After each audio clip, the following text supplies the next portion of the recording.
Som.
Teste de som. 2, 3. E.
Okay.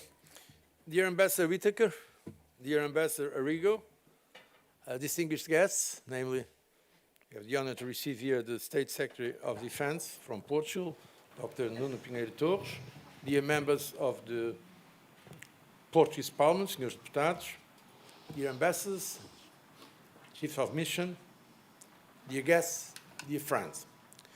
So good morning to all of you, and welcome to FLAD,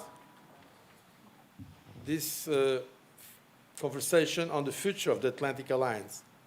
I thank you all for coming and sharing this morning with us. We are really pleased to welcome as our distinguished guest today, Ambassador Matthew Whitaker. He's a permanent representative of the United States to NATO in Brussels. He's joined by my dear friend, Ambassador Paulo Pinheiro, permanent representative of Portugal to NATO. And I really mean dear friend. We were just talking, and in fact, he joined me working in my office when he was 24 years old. So it's a very, very long friendship, and I'm so delighted that he's not doing such a great job representing Portugal in NATO. I understand that this visit is part of a tour of Ambassador Whitaker across NATO countries. And I may venture to say, perhaps a little boldly, that your visit to Portugal, Mr. Ambassador, will not be quite complete without a visit to FLAD, the Luso-American Development Foundation. As a Portuguese institution born more than 40 years ago, as a child of the friendship between the United States and Portugal, FLAD is uniquely placed to strengthen the relationships between the two countries. FLAD fosters cooperation across a wide range of areas, from education and culture to science and to entrepreneurship. But also, it's in our statutes to promote transatlantic dialogue and, of course, to give a concrete content to the Portuguese-American relationship. And in fact, this is, and that's why I'd like to see it, a good place for honest, frank, friendly conversation about European relations with the United States and about the Transatlantic Alliance. In many ways, FLAD reflects the depth and vitality of the relationship that underpins the Atlantic Alliance itself. I'm not going to make a keynote. I'm here just as a host, so we are here to listen to our distinguished guests, and especially, of course, to the Ambassador of the US to NATO. But allow me, based on my personal experience, to make very briefly some remarks on the importance of the Atlantic Alliance for Portugal.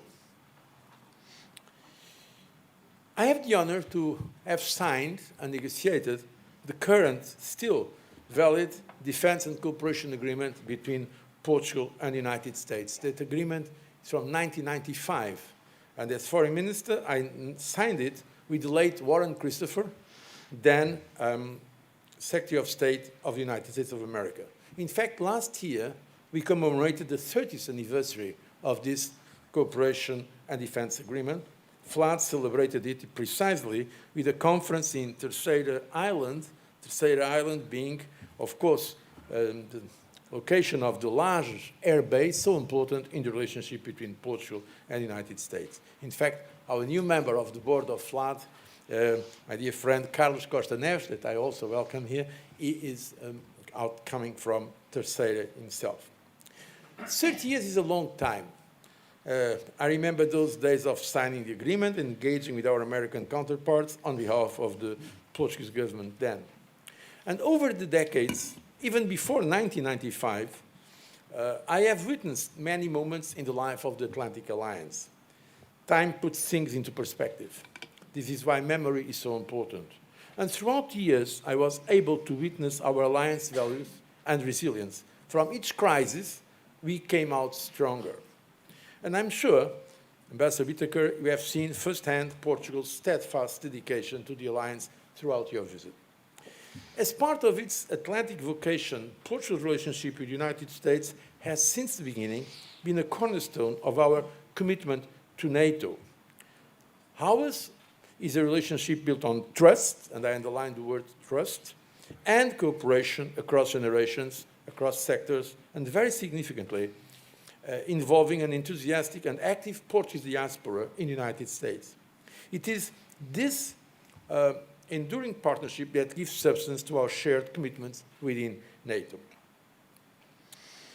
Let's be frank, today we live once again somehow a challenging moment for NATO and for the overall relationship between the United States and Europe. But I'm really convinced that NATO has been and remains the most successful defense alliance in the world. When we have memory, historical memory, we can confirm this. Once again, if I allow me a very personal remark, I've been working with NATO and within NATO more than 40 years now.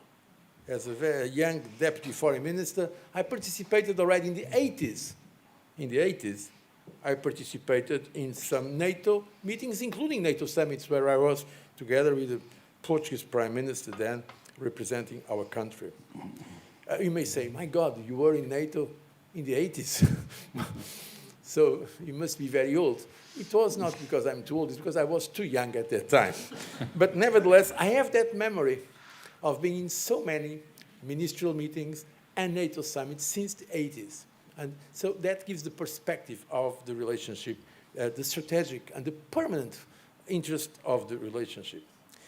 I really, and now I'm no longer in politics, so my sincerity is total. What I'm telling you is a real deep conviction, not representing anyone, and not representing the government or any specific institution, except probably, of course, FLAD. I really am confident that the values that inspired our shared commitment to freedom remain valid, and that NATO is and will remain a very strong part of this relationship. My hope and confidence are not diminished by moments of some disagreement. Rather, they extend to them, for it is precisely in such moments that alliance and our shared history matter the most. That is in many ways the true test of strong alliances. I will now hand over to Ambassador Rigo, distinguished ambassador of the United States in Lisbon. I also have the honor to welcome him into FLAD for introductory remarks, and afterwards you'll listen to this very distinguished panel, and at the end, our State Secretary for Defense will make some remarks. Ambassador Rigo, the floor is yours. Thank you.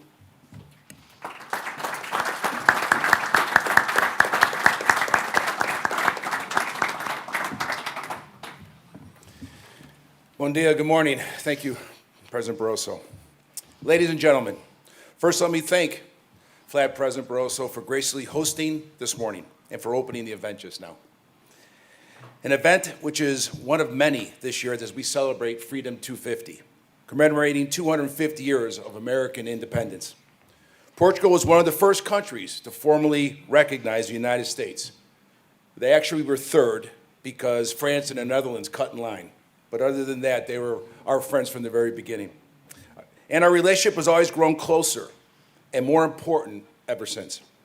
One of our most important security events in the 20th century was when the United States and Portugal joined NATO as founding members in 1949, which is why I feel especially honored to have the respective NATO ambassadors, my good friend Matthew Whitaker and Paulo Pinheiro here today.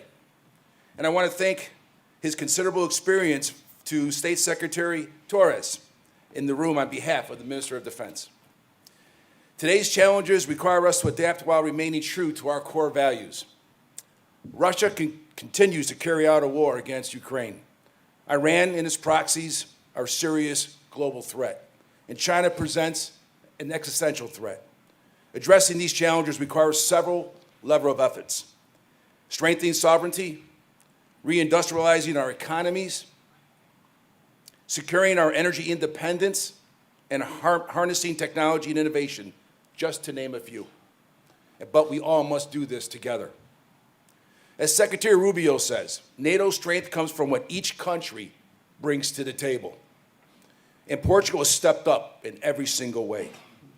Portugal gives us key support at largest air base in the Azores, which ensures NATO security each and every day.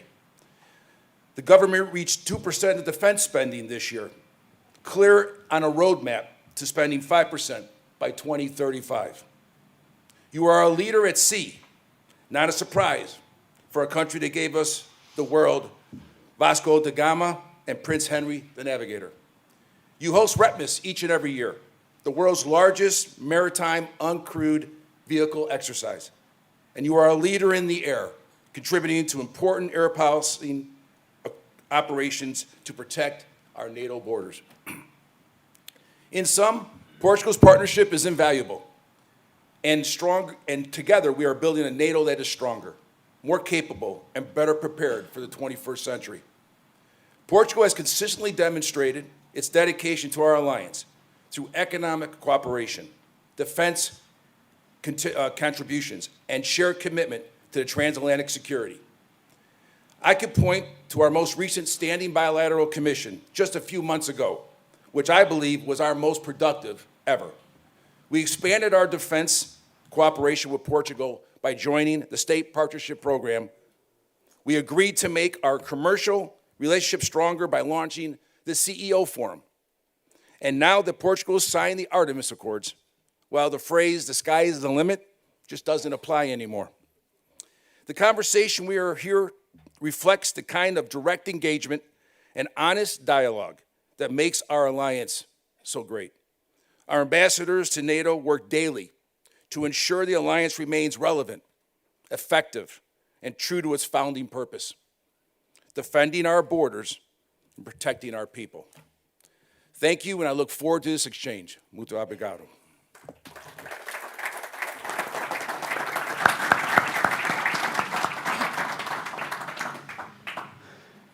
Good morning to all. Let me start with a provocative question. 20 years ago, Ivo Dalder, the former ambassador in NATO, wrote an amazing article, The End of Atlanticism. After, 2 decades later, in a much more complex geopolitical environment, do you see that prediction as materialized or as Atlanticism instead adapted and endured? Well, it's good to be here with you, and I'll address that head on. I first want to say something about my good friend John Arrigo, our ambassador here in Portugal. I think you are lucky to have him. I know those of you that met him and spent time with him know how lucky you are. As ambassadors, the best ambassadors we have around this country are both extraordinary and plenipotentiary, which ultimately means that they're the president's personal representative. And you have somebody that is not only a good friend of President Trump, but just a genuinely good human being that wants to strengthen this relationship here with Portugal, wants to make sure that the United States and Portugal continue a long tradition of being arm in arm, not only on security issues and transatlantic issues, but also just on trade and so many other things. And so, I mean, I knew John, and we spent some time learning how to be ambassadors. They gave us 2 weeks to learn how to do the job. He was much quicker to pick up how to do it than me. I'm used to running through things and not, talking, and so that's been a challenge for me. But I think you have just an extraordinary person here in Portugal during this administration, and I think take advantage of that and take advantage of his personal relationship, not only with the president, but just how he wants to not only make sure that this is successful, but to make sure that he leaves this relationship better than he found it. And based on what I've seen, just in my few days here, he's doing a fantastic job. So thank you for having me here, John. Thank you for approving me to be in country as the ambassador. I always get very nervous whether they'll approve my visit or not. But okay, Ivo Dalder, this is an interesting question. So, this is 20 years ago, the end of transatlanticism, and yet here I am meeting so many great people in the Portuguese government and administration and society that are Atlanticists, that continue to believe that those bonds, not only bilaterally with the United States and Portugal, but across the alliance, is relevant and important. I'll just address kind of the issue head on. We are in a challenging moment in the history of NATO. 77 years, we have pledged to each other as the threats have evolved and changed that we would defend every inch of NATO territory. my good friend, Ambassador Pinheiro, and I were in Korea and Japan 2 weeks ago now, and what we saw in Japan was extraordinary. The alliance between the United States and Japan is a two-way street. It is both sides see tremendous value.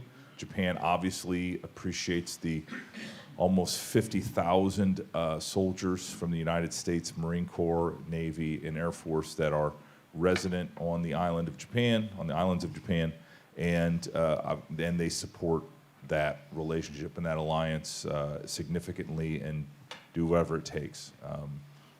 I also saw the same thing. I visited Greece 2 weeks after Operation Epic Fury kicked off, and what I saw in Suda Bay and what I saw the support and enablement that Greece provided to our fleet and to our efforts was extraordinary. And at the same time, in the alliance, there have been some of our allies that the value we have not seen the value. I mean, you have a big neighbor that you're part of a peninsula here with that has been a challenge for the United States that didn't provide access basing and overflight like we had expected. And so, what you're seeing in the United States of America is a recalculation of the value of the NATO alliance. If we provided for the last 77 years security to the North Atlantic AOR, and in return we thought we received basing, we thought we received an ability to project power and to defend the alliance and to defend our interests and to advance our interests. And when we couldn't use that basing at the start of Operation Epic Fury, when countries like Spain and the UK and others either were slow in responding to requests or just denied our requests, that obviously changes the calculation. And Secretary Rubio has been very clear about this, about the desire, like I described in Japan, the two-way street, like I described with our NATO ally Greece, the two-way street we have with them. And then we see some allies that it's just a one-way street. They want security, they want the United States, but when we go, to receive our part of the bargain, we don't receive it. So, do I believe transatlanticism is dead? No. Do I think we are going to have to work together to make sure this works? Yes. Unfortunately, or fortunately, depending how you look at it, this is not going to be solved by the United States of America. This is going to be solved by our other NATO allies, Canada together with the Europeans, in making the case for the value that they provide the alliance. I think, my argument right now would be that the value is the commitment we made in The Hague, the 5% defense and defense-related investment that we're going to see, that I see countries like Portugal moving out on, increasing spending, increasing capabilities, most importantly, because you can spend money and not be any stronger and not be any more effective. And so what's going to be important is the value is going to be, we have strong allies that can come up alongside the United States, contribute real capabilities, real projection of power, real deterrence. That includes investing in projects like the F-35, for example, which I know Portugal will hopefully soon make that decision to go with that platform. It's by far the best possible platform and the best possible investment you can make for defense and deterrence, not only for your own country, but for the alliance. And so I say all that to summarize, quite frankly, it's a challenging moment in NATO history. Together, we're going to figure this out, both at the NAC table and in capitals. It's why I travel all over this alliance, like I'm doing right now here in Lisbon, to communicate that message, to say that, let's roll up our sleeves, let's demonstrate that there continues to be value to the United States and to all allies to be a member of NATO, and let's move forward. And by moving forward with those significant investments in capabilities, that is going to be what ultimately saves transatlanticism and saves the alliance. Because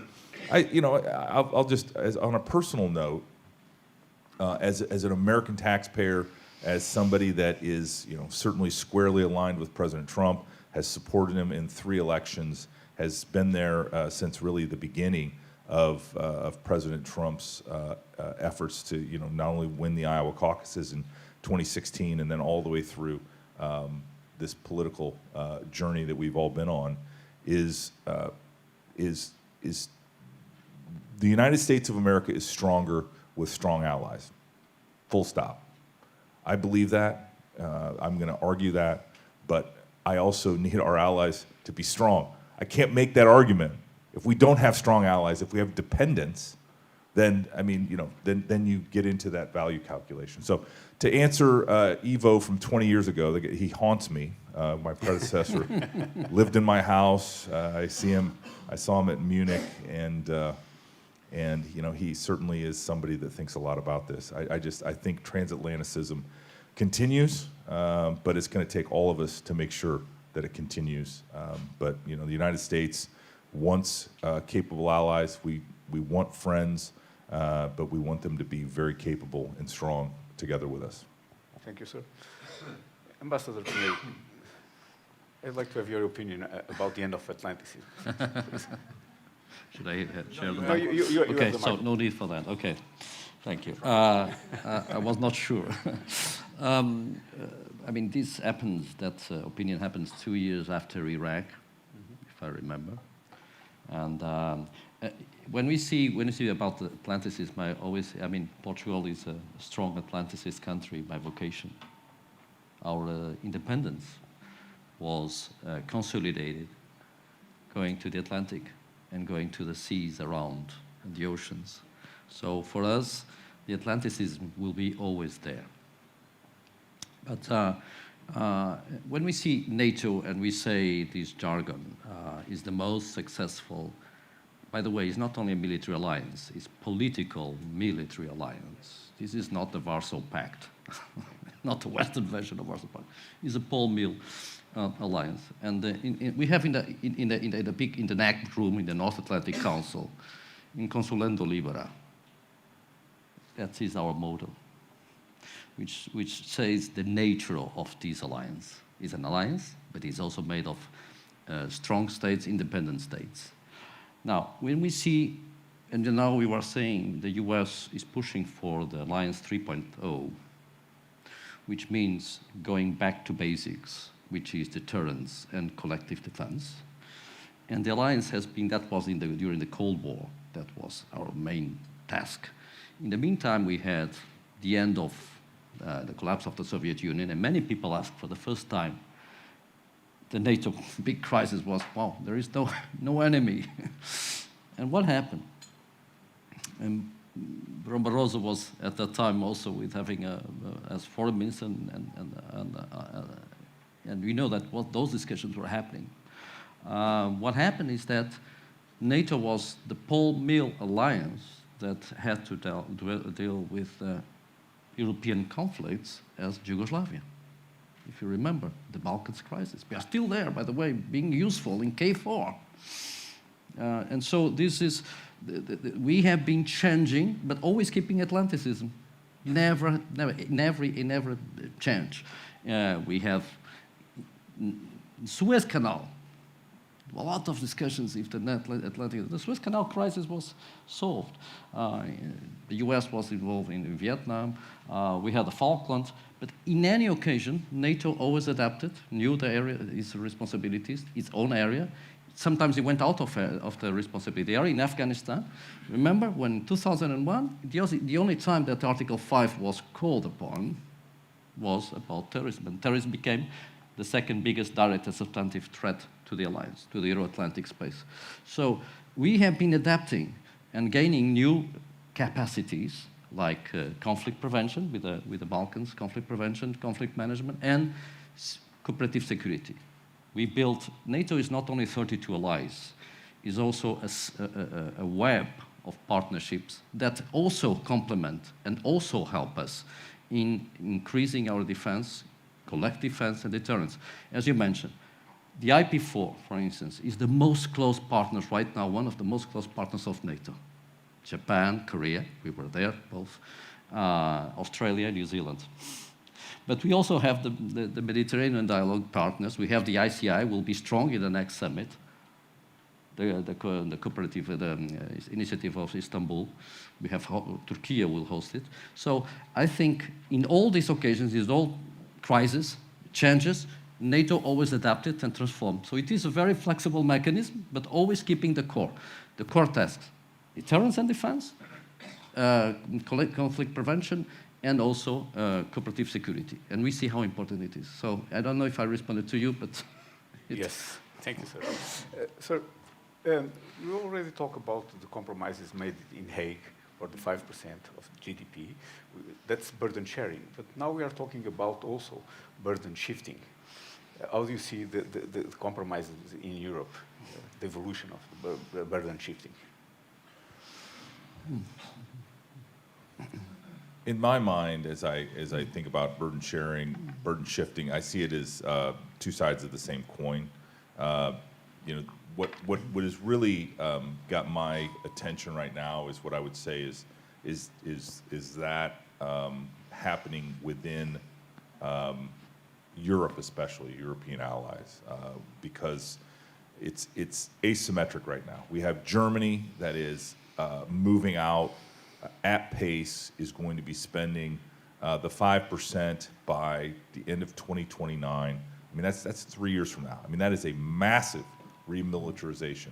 Now, why can they do that? They can do that because they have some fiscal discipline, they have capacity to borrow, they have an economy that obviously has a tradition in manufacturing, and you add all those things up in Germany, and a commitment, the political commitment is the most important thing. So Germany's moving out. We have other countries that just are not or cannot move as quickly and don't have either the budgetary capacity, don't have the borrowing capacity, or they don't have unfortunately, the political will to get that done. And that's where I'm spending a lot of my time and effort to encourage those countries to move at what we like to say is the speed of relevance at NATO. But it is crucial that we don't have just Germany or just Germany plus a few other countries moving really at the speed of the threats, I would say. I mean, we talk about speed of relevance. Relevance is driven by the threats. What are the threats? It is a no limits friendship between Russia and China. It is a Russia that has proven that they want to change borders using their military. And that obviously Russia shares a significant border from Finland all the way down into the Black Sea with NATO, and so it's thousands of kilometers of border on the eastern flank. So we're going to, I would say on the burden shifting, burden sharing, Secretary General Rutte used the term leading up to the Hague summit, saying equalize. That the NATO allies need to equalize with the United States.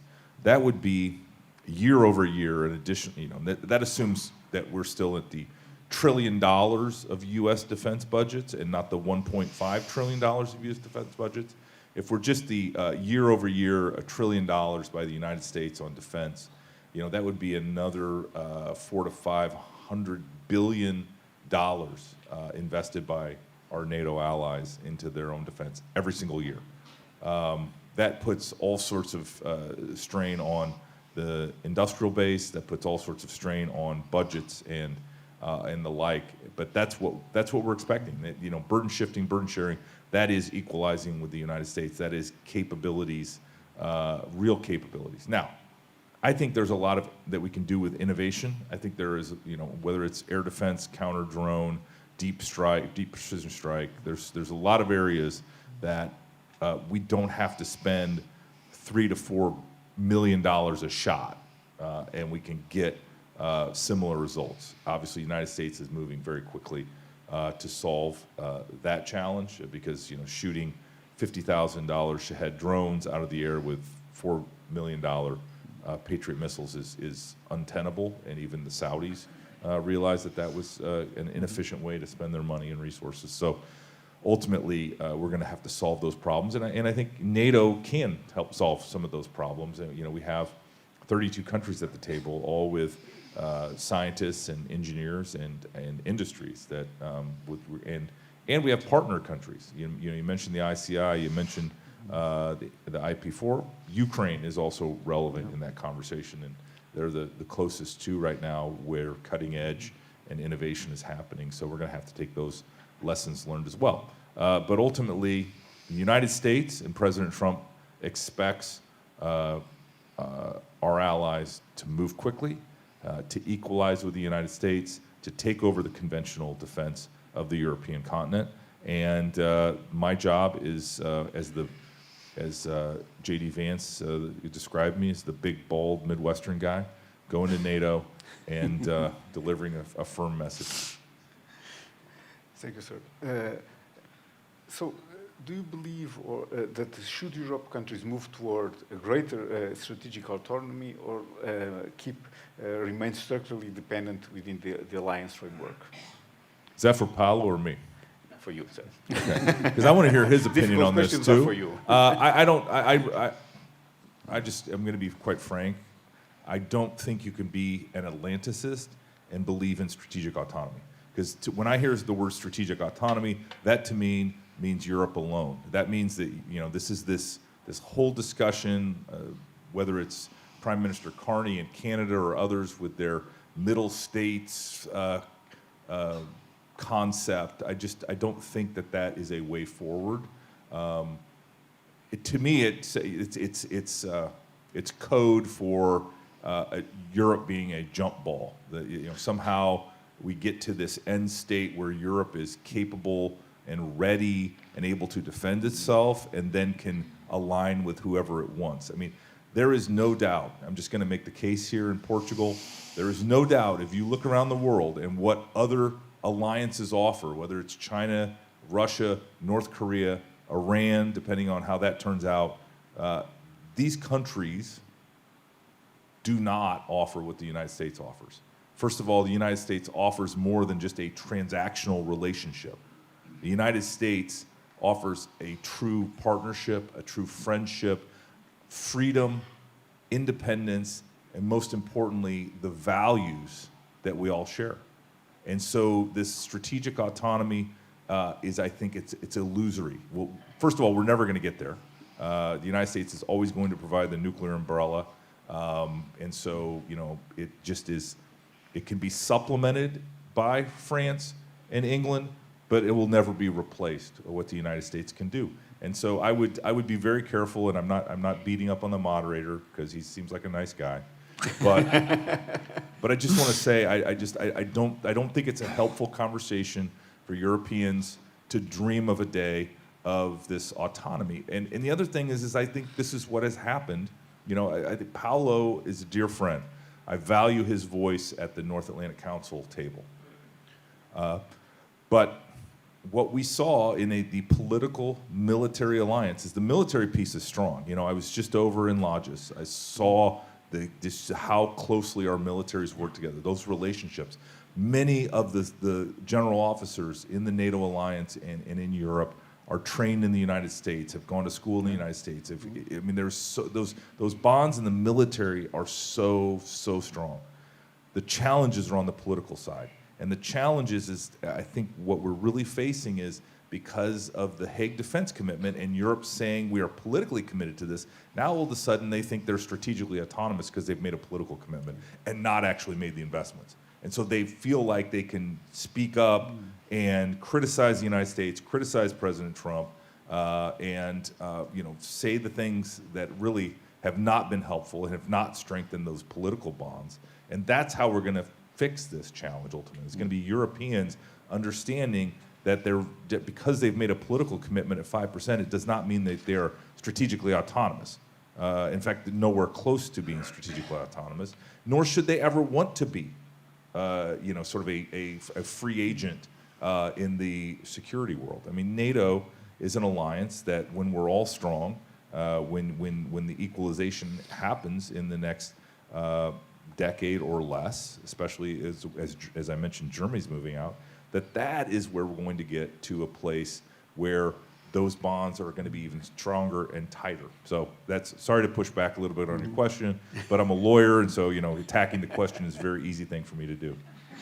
Thank you, sir. Paul, dear Ambassador, do you believe there remains a gap between the commitments that we have and the deliveries? Well, if I may just respond to this, and I didn't launch my thanks to the host, President Barroso, but he was President Barroso was the European Commission president. When you discussed the strategic autonomy, he had to deal with that, and I don't think there is any contradiction. There is a lot of semantics, confusion. No contradiction whatsoever on that. And we discussed a little bit with John Arrigo. Thank you for hosting me. And I see the Deputy Minister of Defense. We discuss all these issues and the members of Parliament that we have it here. Europe is moving fast also on the defense, building from NATO. What I mean is probably what our next motto in the summit, in Ankara summit, will be something like the strongest Europe in a stronger NATO. As a matter of fact, the European, there's a stronger Europe in a stronger NATO was always the wish from the US since the inception of NATO. The first SACEUR, the first strategic commander, was Eisenhower. He became the president of the United States. And so when we were in the meetings, when I was working with President Barroso, and then also you were in the meeting in Lisbon, the summit, as the European Commission president, we always listened to the United States presidents and the secretaries asking for burden sharing, more European, to stepping up to their responsibilities. Now we have burden sharing, burden shifting, but burden shifting occurs a long life of the 77 years of NATO. There was shifting. I mean, the US was involved in many, and there were a lot of many conflicts and conferences that were very important for the Western defense in a geometric differences, coalition of willing. So all these can happen, keeping the platform as NATO as a strong platform. Now, what I see here is that when we speak on defense, we are building from the same concept, the same command and C2, the command and control structures. This is the most, we have a doctrine. Interoperable, you saw that yesterday, and also with our military, how much we work together, the 32 allies, but also very strong, the US. And the US, that's why the strategic commanders, the component commanders are all US-led. And we are very grateful for that. But indeed, we Europeans need to step up. This is a long-awaited thing to happen. So now we are moving fast because we know our strategic concept and our statements affirm that. Our strong commitment, US strong commitment with the Article 4, we are all committed to Article 4. It's not only the US, by the way. And so this is, we see two main substantive and direct threats. These are what our credo. The Russia, unfortunately, and it became that with the invasion of Ukraine, and terrorism that didn't disappear, it's still there. And so we have to move fast because we see what's happening in Ukraine. You mentioned Ukraine is perhaps our closest partner now. We are learning a lot with Ukraine. Ukrainians are helping us, by the way. And so we believe that this stepping up for the 5%, it's an absolute need.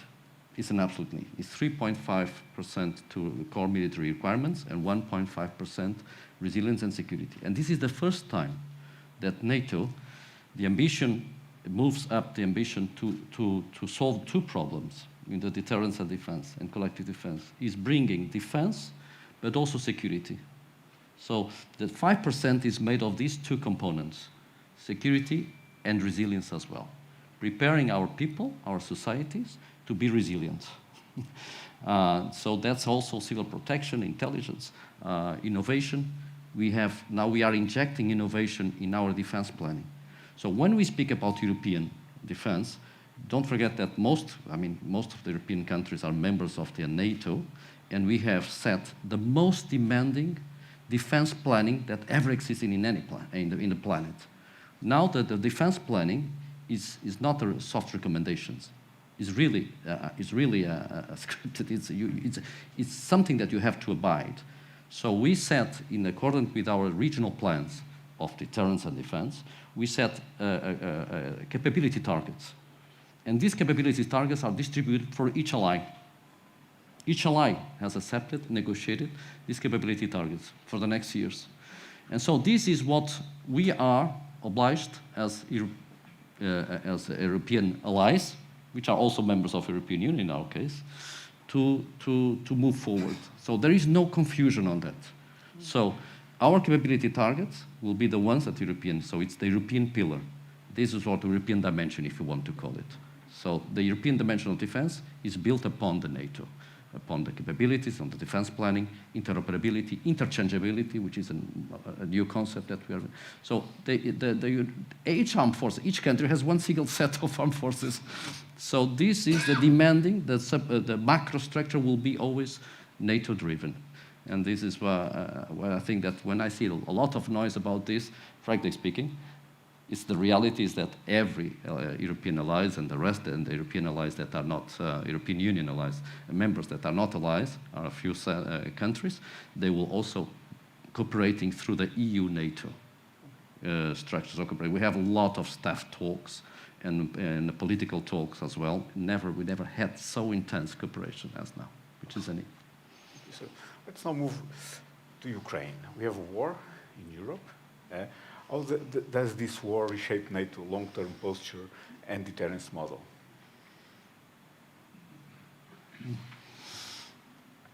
So obviously, having been to Ukraine, having seen it with my own eyes in November, to understand kind of how the fight has evolved and just how horrible actual conflict is and how it's dramatically affecting Ukraine.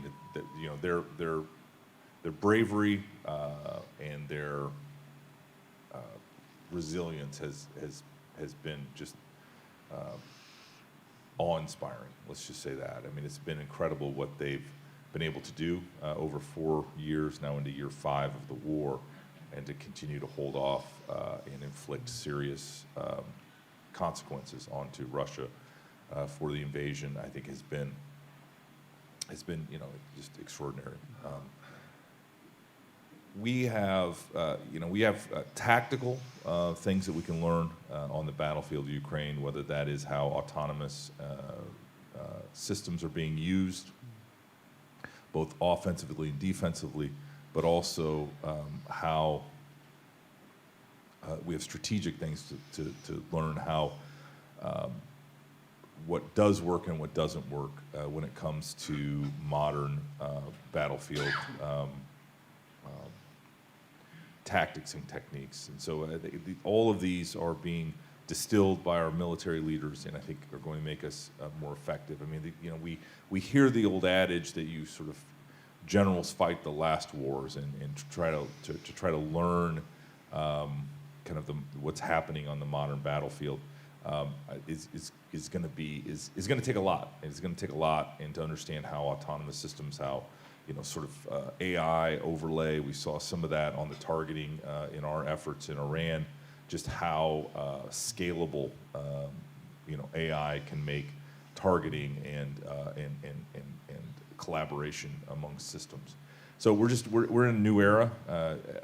There are just things that NATO and the United States of America are going to have to adapt and adjust. I certainly read the articles. If it says NATO, assume that I've read it. Maybe not from 20 years ago, but certainly if it's in the news now, or if it's someone's opinion, I'm seeing it and I'm contemplating it. And one of the things that I keep pushing for at the council table, and therefore at NATO headquarters, is a discussion, is a pushing of the discussion on the cloud. I mean, I think we have had some clunkiness dealing with just even implementing a cloud at NATO that has been frustrating to me personally, and then to have the discussions on artificial intelligence, how that affects war fighting and the alliance. And so you throw all that in, and it certainly, a lot of that's coming from the battlefield in Ukraine. And, we have, the president put me in charge of, to coordinate the prioritized Ukraine requirements list, where, we sell United States equipment and weapons to our allies in NATO, and that they are then provided to the warfighter in Ukraine. That's going very well. I think it's another area where burden sharing conversation needs to happen, because we've had several allies with capacity and money that have contributed way more than others. I think all NATO allies should participate in Pearl in that effort. We need to sustain that fight. The fight is going to be sustained by Europe. It's certainly a war on the European continent, and that it is right on the border of NATO, and ultimately, Ukraine is going to be at that point. Whether the war continues or whether it resolves, that Ukraine is going to be the front line with that conflict, together with the rest of the eastern flank that we have at NATO, that I described the border, and with Finland joining, it added more than 1,000 kilometers to that front of NATO territory. So Ukraine's relevant. We need to learn the lessons, both strategically and tactically. I think we are learning the lessons, but we need to do more. I think we have an upcoming NAC scheduled very soon on this very topic, because it is something we think a lot about, and push the international staff and at NATO to do more, because there really is nothing more important for the alliance than making sure that those lessons learned, those tactics, techniques, are all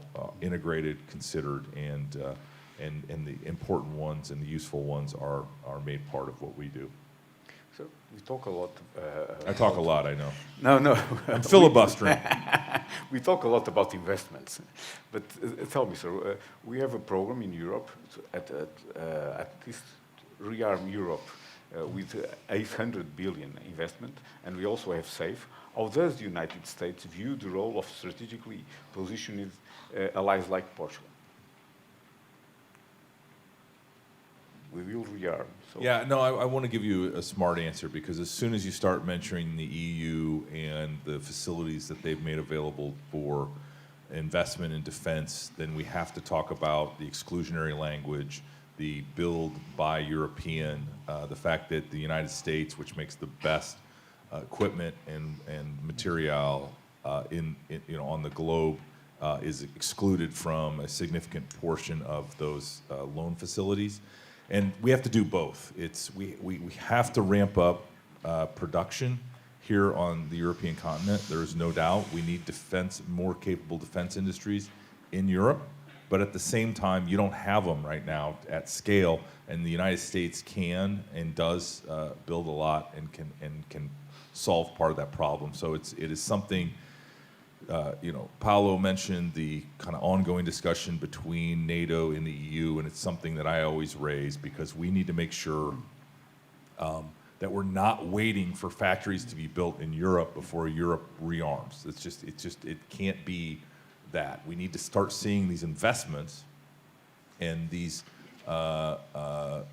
creation of these industries, or the scaling of these industries now. We cannot keep waiting, and certainly to the exclusion of the United States, who has things available for sale today.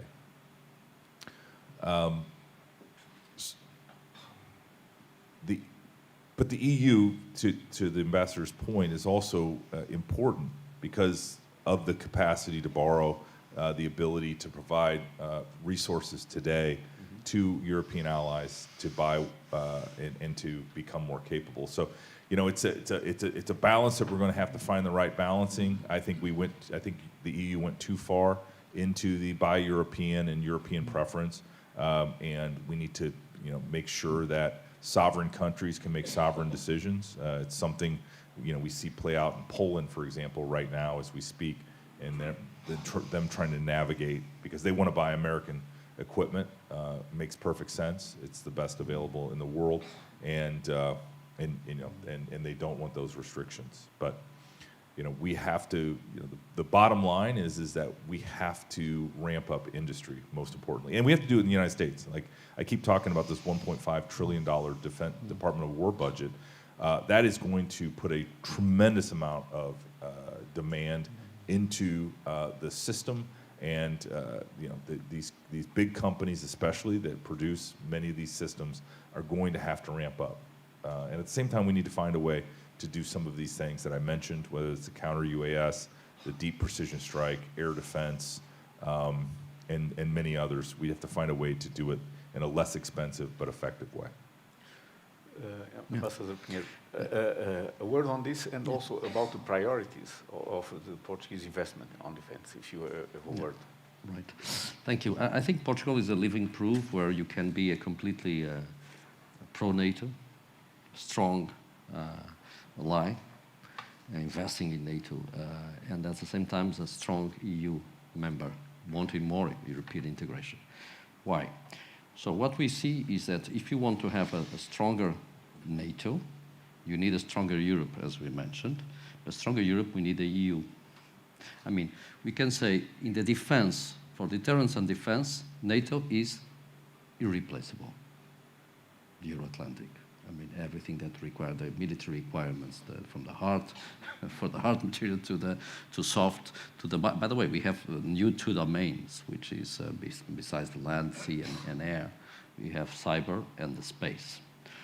And we are, but EU is fundamental for the economic policy and the industrial policy. So when the EU move ahead with the REARM and the other programs, the EDIPS and so on, this means that this will be critical because we are an economic union, we are internal market, so single market. So we need to move together.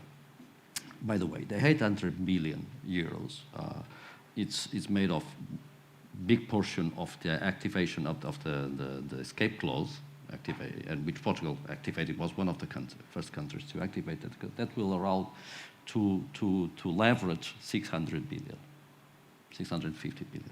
And then you have this instrument, the SAFE instrument, which is a loan funding instrument, that has some of the European preferences, but they also have the cascade element, which is you go to the shelf what the best material that is not done in Europe, and that you can do that. So we're using that cascade level.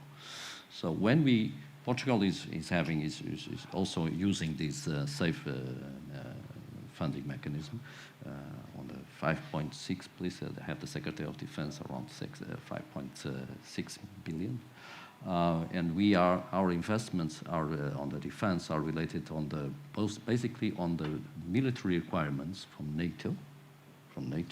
We are responding to attain the capability targets. It's a confidential document, but it has several domains, from sea, from air, from space, from air defense, air missile, and some warfighting new technologies. So we are modernizing our armed forces heavily with these NATO following these NATO requirements. So the CTs are first and foremost. Then we also have our national capabilities that we have to perform, because we have, Matt, you yesterday you saw it, and the day before, and Ambassador Rigote, we have a huge area of responsibility in the Atlantic. We are the biggest border with the US, which is over the Atlantic, for air and navy. And so our national committed assets are performing a dual role, are performing a NATO role and also performing a national role. Search and rescue, for instance, fishery, narco traffic. We saw yesterday how much of our air assets and navy assets are used on fighting narco, which is also a threat to our societies. So either in the US or Europeans. So this plan of investments will be to attain the capability targets that are NATO, and to attain national targets that are for our national defense and our national sovereignty. So when we speak about the big funding, I think EU is an inseparable, and decisive instrument for having a strong NATO with a strong European allies, along with a strong US, which is moving fast with a new budget. So, Can I add one point? Yes, please. Not really along the lines of what he said, but I think that's important when we're talking about the EU, is there needs to really be a sincere effort by the EU in two things that I see that are so different from the United States, I sometimes can't wrap my head around it. The first is there needs to be a consolidation of some of these industries. There's, for example, there's just too many armored vehicles being produced by various countries, and I know everybody wants to hold on to their national industries, but there has to be that conversation, and only the EU can have that conversation about consolidating defense industries and making this actually work better. The second thing that I think is related to that is there needs to be you don't call it deregulation, I call it deregulation, that's my word, not the EU's word, but whatever you call it, there needs to be an acknowledgement that the EU has overregulated in a lot of various areas. And this is, I got in trouble in Germany, right, using this example. I'm going to use it anyway because it is emblematic of what's going on in Europe, and that is the bottle cap being attached to a plastic bottle. If they're regulating that, then they're regulating so much more in our everyday lives and in these, in these industries. There is just you don't have innovation, you don't have progress, you don't have entrepreneurs taking risk if you're regulating everything and it turns into a mother may I instead of an Elon Musk model where you just start firing rockets into space and some blow up and some finally make it and you have SpaceX. I mean, you're gonna have to get to that. We talk about the speed of relevance. You're not gonna be relevant if you don't have a risk-taking class of entrepreneurs that are willing to solve these big intractable problems. And as long as, again, is it a perfect analogy? No, but does it frustrate the hell out of me every time I have to have a cap stuck to my cheek? Yes, it does. But anyway, I think there has to be a deregulation effort by the EU. I know that Brussels loves bureaucracy and loves regulation. So I see it every day when I live there, but it's just something that Europe has to have that conversation and just say, okay, maybe we've gone too far. Let me just move, sir, from another subject, but 1 no, minute just to the following ambassador. this, Just want we are to add moving something. fast in the EU with the omnibus revision. It's the most extensive red tape, should I say, red tape cutting that is taking place. And also mobility. We are crossing the NATO needs on mobility with the European mobility.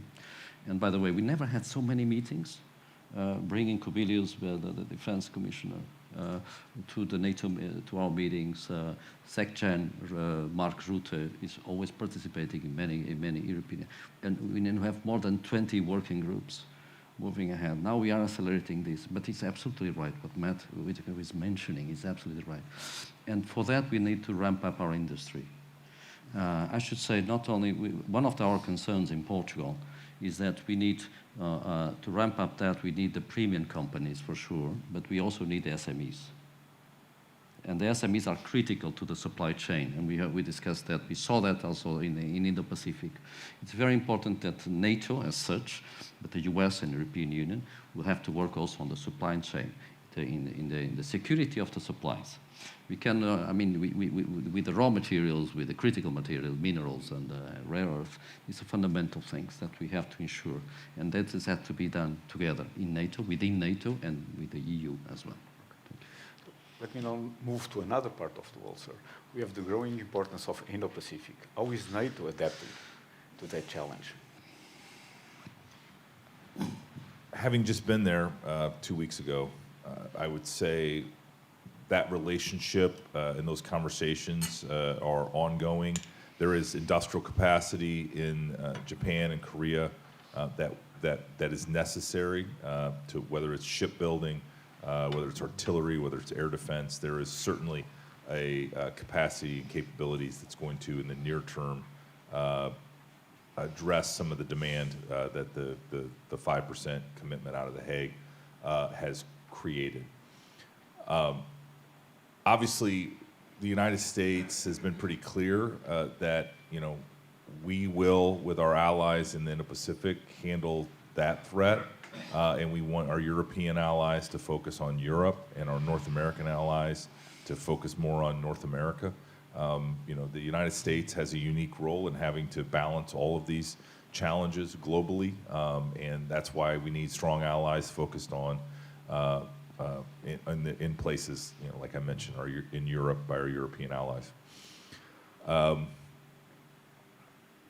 The satisfying thing that I saw when we were in the Indo-Pacific recently is that the 5% standard, the 3.5% on core defense, and the 1.5% on resiliency and dual purpose and dual use infrastructure is now the world standard. That is now all U.S. allies. That is the expectation, is that you commit to that, those, you know, getting stronger through that framework. I think it's very important. And so the Indo-Pacific, certainly, you know, it's a small globe. It's even though these flights are hard sometimes when you fly 20 hours across the globe, but it is they're increasingly smaller and smaller, and we need. Again, the United States is going to play our role as the world's superpower, as the guarantor of the freedoms and values that we all share. We just want our allies to be strong and capable with us, to be able to provide for not only their own defense, but the collective defense.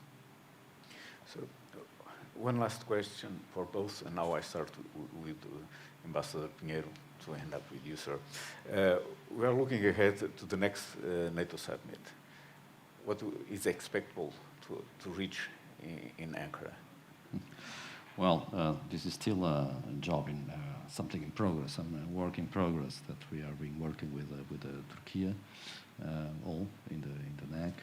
But I think it's going to be also. I mean, the emphasis, if we want to speak on the deliverable, which is a very diplomatic word, is going to be on how much of the Hague commitments we are implementing.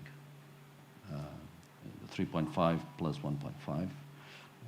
But also how much of this investment is taking place by each of the allies, and also with a strong emphasis on the industrial production, how we can produce more at scale and with the speed of relevance.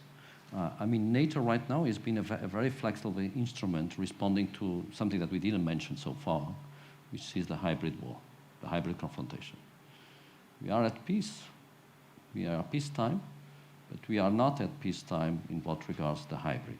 When I mention hybrid, means electronic warfare, sabotage. These are drone incursions, and these are happening. I mean, the infrastructure, critical infrastructure, underwater critical infrastructure. There are several domains and misinformation, the propaganda that goes through the bots and so on and so forth. We are not at peace in that front. So NATO is adapting not only for the classic military confrontational, conventional nuclear deterrence and so on, but also these kind of capabilities that we have to face off, and that are becoming increasingly more intense. And so far, NATO has adapted, creating task forces using these counter drones, new sensors, and so on, responding fast, giving SACEUR the powers it needs to be moving very fast. So we have the enhanced vigilance activities in the Baltics. We had increased the vigilance activities in the Eastern front. And by the way, Portugal, Matt, you saw it.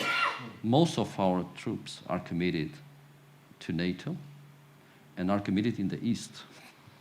Although we do all these partnerships around Africa and so it's in America. So this is for us. This is a capacity to adapt. So for that we need to introduce news, innovation to the industry. We still have a very heavy slow-moving industry. And we need to move up with some capacities that are needed in Europe, besides the United States, be it counter-drones, counter-missile, new types of munition, deep precision strike capacities, and so forth. So this Ankara summit will be very much on delivering on the Hague objectives, but also on ramping up and scaling up defense production with innovation. The second thing we will probably look at will be how to increase our support to Ukraine.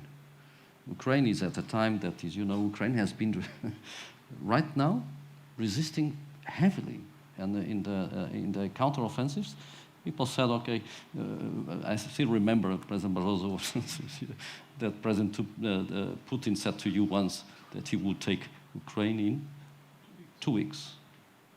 We are on the 5th year. We are on the 5th year. And by the way, he didn't want NATO next to Russia, and now we have Sweden and Finland.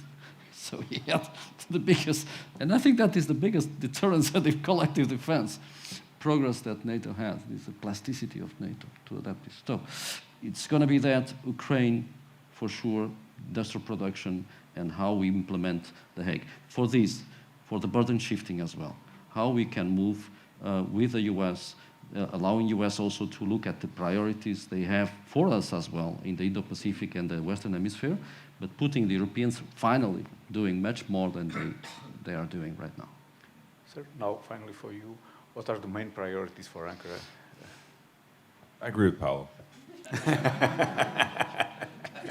Easy one. Shows you how powerful he is at NATO, right? No, it's good to be here with you, my dear friend. Thanks for showing me, Portugal and what a great NATO ally, and how you're moving out on your commitments. It's really been extraordinary 3 days here, and I've enjoyed the food. I've enjoyed the meeting so many important folks and meeting you all here today. We have to have progress, significant progress on the 5% commitment that we made at The Hague. So this is the first post, and to see where we are 1 year in. I think we will have hundreds of billions of dollars spent in the last year, and I think it will be a good news story. But it will be uneven, as I mentioned, and that's something we need to encourage allies to continue to move at pace on that. We're also, I think, going to have to really and significantly work on the defense industrial base. It's something that I think leaders jointly and together can push to get that real ramp up in the defense industry that's necessary. I was just with Undersecretary Duffy, who's in charge of our procurements, and I had breakfast with him before I came here on Saturday last weekend.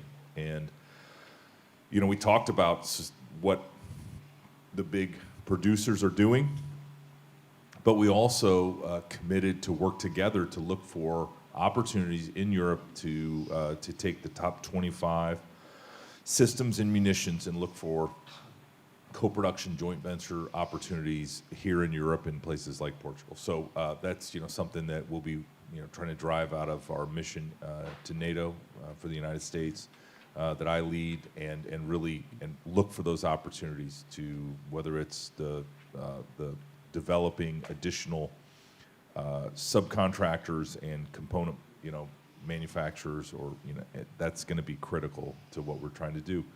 And those, I would say that for me, those are the top two priorities. We're not going to be able to have the discussion without, to Ambassador Pinheiro's point, without the discussion on Ukraine, where we are and where we're going. I mean, it continues to really, really need to be over. The killing needs to end. We are, tens of thousands of soldiers are dying or being grievously wounded every single month.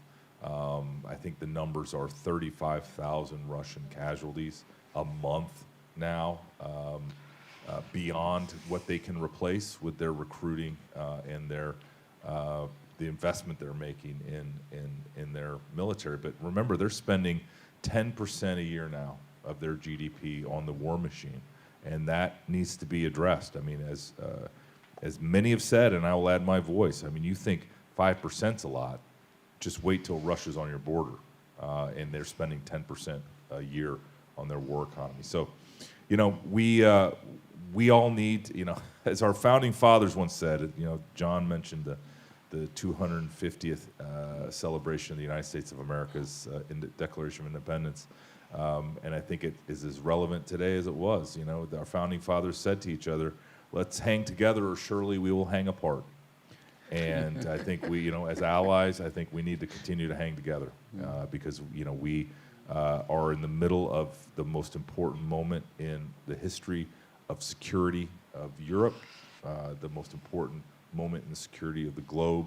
The United States is willing to lead, but we need everybody else to come alongside and to be strong and capable with us. Thank you. Thank you, ambassadors. Thank you for having us. It was a pleasure.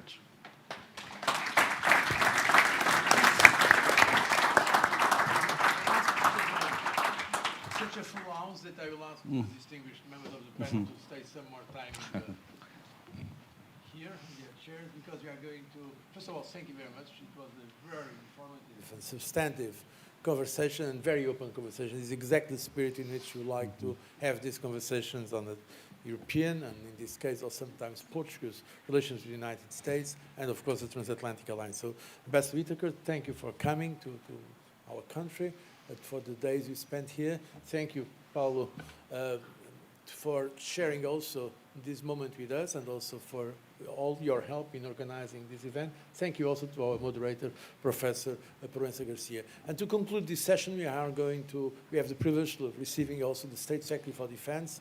He just came today, he anticipated his travel from New York to join us, so to have these concluding remarks. Thank you very much, and by the way, State Secretary Pinheiro was also a member of the board of FLAD just before joining the government. So, Secretary of State, please, you have the floor.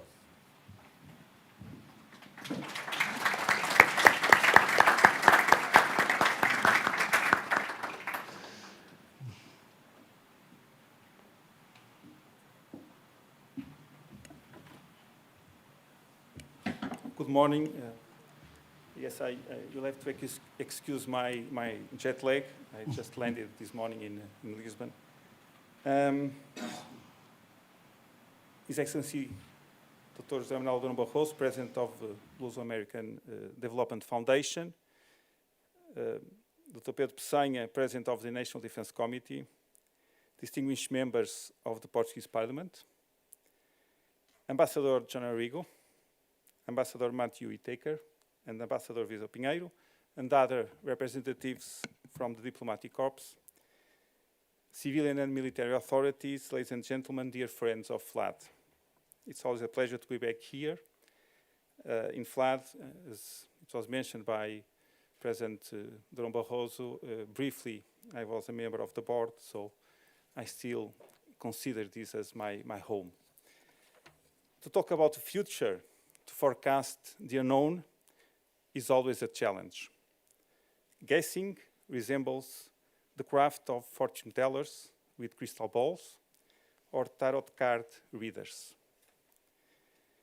As the Danish physicist Niels Bohr declared, prediction is very difficult, especially about the future. I cannot guess what will happen to NATO in the coming years. However, I know what the future of NATO should be. In fact, the future of NATO depends on the resolve of the allies to steer the alliance towards a stronger collective defense path in the prevailing volatile and unstable security landscape. As I see the reconfiguration of the global order unfolding, the role of NATO is not only far from over, in fact, it has become even more important. You might ask if NATO is at risk. Fair question, considering the recent quarrels among allies that led to genuine doubts about unity and cohesion of the alliance. Of course, we shouldn't bury our head in the sand and ignore the fact that NATO is crossing stormy waters.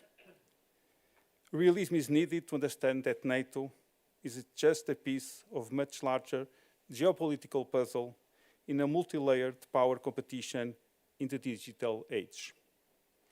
Although for some European countries fearing an existential threat from Russia, NATO's protection is everything. On the other side of the Atlantic, the usefulness of the alliance is understood rather differently. Perceptions and expectations matter, and if unmet, can be disruptive. This said, in my view, NATO presently is not at risk of implosion, dissolution, or in a brain death stage, at least for time being.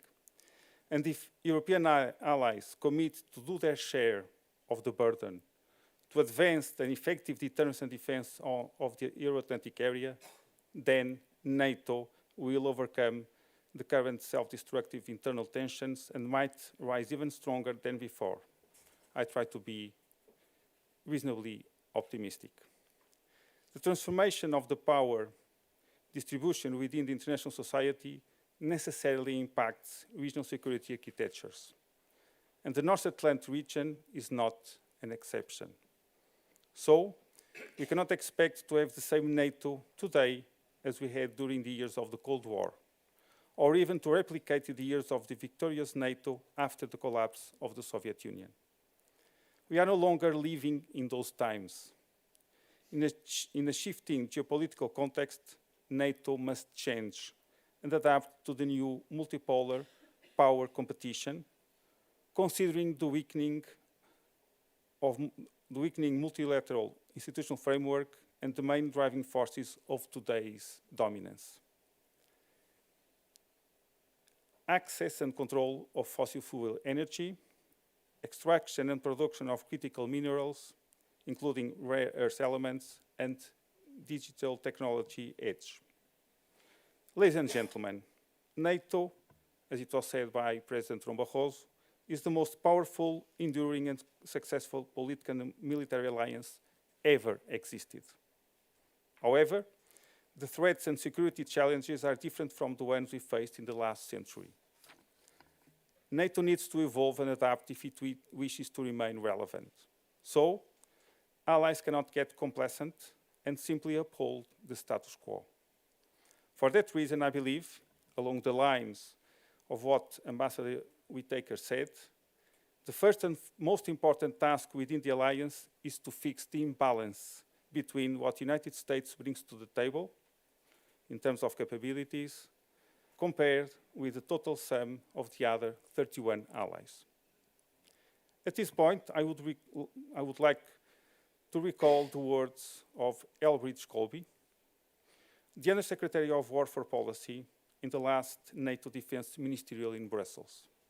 Ambassador Pinheiro, fear not, I'm not going to break the secrecy of that meeting by unveiling what was said in closed doors. Actually, the speech of Colby was made public and is available on the website of the Pentagon. Elbridge Colby built its argument around the evolution of the alliance from NATO 1.0, the original, to NATO 3.0, the NATO we should build. As Colby sees it, NATO 3.0 is a return to its foundational purpose, closer to NATO 1.0, however, with a twist. During the Cold War, the United States were the ultimate protector of Europe, considering the magnitude of the threat posed by the Soviet Union and its allies of the Warsaw Pact.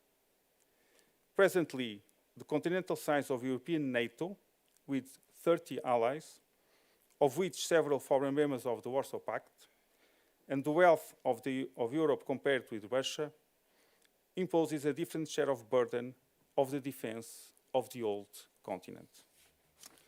As the Under-Secretary of War clearly stated, this NATO 3.0 requires much greater efforts by our allies to step up and assume primary responsibility for the conventional defense of Europe. End of quotation. The National Security Strategy and the National Defense Strategy recently adopted by the current US administration are clear in this demand. Allies in Europe and in the Asia-Pacific region must bear the main burden, military and financial, of its own defense. This posture of the Trump administration towards Europe actually revives Nixon's Guam doctrine for Asia. For us, European allies, this request is nothing new.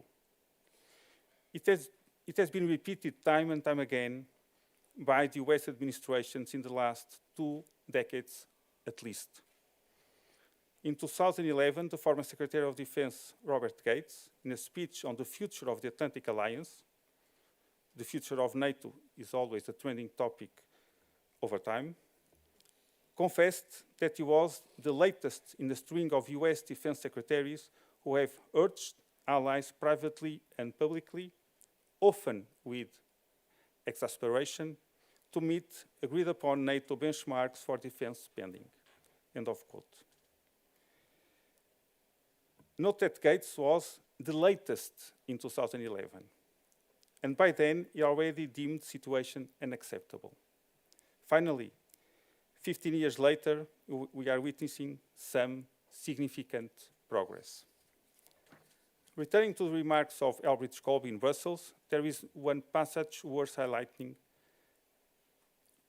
asserting that times have changed and warrant adaptation. He declares that this is not an abandonment of NATO. To the contrary, he adds. Rising above the current turbulence that is shaking NATO, we must dispassionately assess the larger picture and understand the deep strategic relevance of this unique alliance for the two sides of the North Atlantic. NATO has been around for almost 8 decades and survived and scratched the confrontation with a truly great power. During that period, there were internal crises to manage. After the end of the Cold War, a soul-searching path began to find a reason to continue its existence. In those years, the alliance expanded to the east, and the 9/11, Afghanistan, and the war on terror, for a while, insufflated much-needed lifeblood. However, it was the annexation of Crimea in 2014, and afterwards, in 2022, the full-scale invasion of Ukraine by Russia that sparked the original flame. Ladies and gentlemen, a British diplomat, Robert Cooper, in his book, The Breaking of Nations, Order and Chaos in the 21st Century, wrote that institutions like NATO constitute something analogous to a bond of marriage. Well, a few bumps on the road happen even in happy marriages. The scene is set for NATO to resume its role as the main security provider in the Euro-Atlantic area. In the last summit in The Hague, European allies and Canada committed to a renewed defense investment pledge. This is an important step to enhance investment in relevant capabilities to comply with NATO capability targets. According to the previously mentioned defense strategy, Europe must have the capabilities for its conventional defense, and the United States will only provide critical but limited support. Consequently, there will be a burden shift from the US to Europe in terms of capability targets. What is truly critical for Europe regarding Russian looming threat is the United States nuclear umbrella. Russia is not a conventional match to European armed forces, but has a massive nuclear arsenal with first and second strike capabilities. On this issue, Elbridge Colby reassured European allies, declaring that the US continues to provide extended nuclear deterrent. Although reading carefully the two strategies, no specific reference can be found regarding this pledge. It seems that the commitment of the United States to NATO will be dependent on how Europe will accomplish the transformation of its defense posture. We have to merit the United States military backing. Ladies and gentlemen, we could ask, why should the United States be the primary responsible for defense of Europe? Or should it be us, Europeans? As the security strategy announces, the days of the United States propping up the entire world like Atlas are over. Robert Kagan used a suggestive metaphor to illustrate the difference between the two sides of the Atlantic. Americans are from Mars, and Europeans are from Venus. In fact, in the last decades, we have had the luxury of being Venus because we had Mars backing our security. We were living in a kind of fictional Kantian paradise within walls shielded by the United States. Armed conflicts belong to other geographies. Circumstances changed, and war is already inside our walls, with Russia waging a high-intensity war in Ukraine and using hybrid tactics in a shadow war against NATO countries. If not now, when would be the time for Europeans to step up militarily? So it is fair and reasonable to expect Europeans to be the first responder for the protection of their own territory. Ladies and gentlemen, the United States' enduring support to NATO is contingent on our willingness in increasing considerably defense spending. There is a long road ahead for Europeans to build up a strong conventional defense, developing collectively the capabilities identified as shortfalls. The United States wants a European-led NATO. To achieve that level of military strength, Europeans will need, regarding key enablers and high-end capabilities, to overcome fragmentation and produce efficiently, at speed and at scale.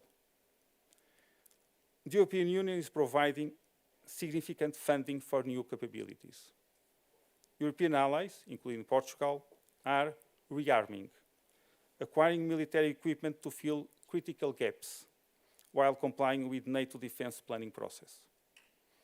It is a race against time with a mindset of urgency. Finally, returning to the title of this conference, The Future of NATO.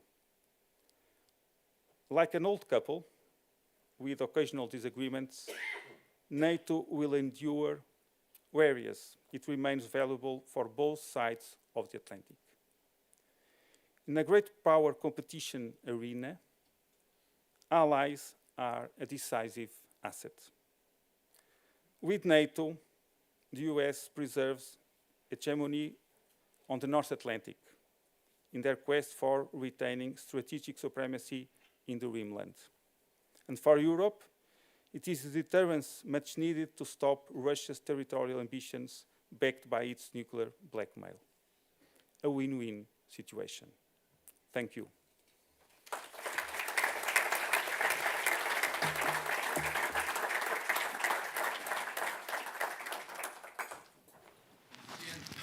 Thank you, sir.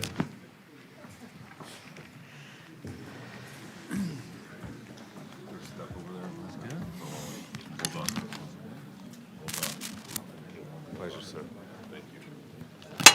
Vou bem? Acho que sim. Estive bem? Já nos vimos.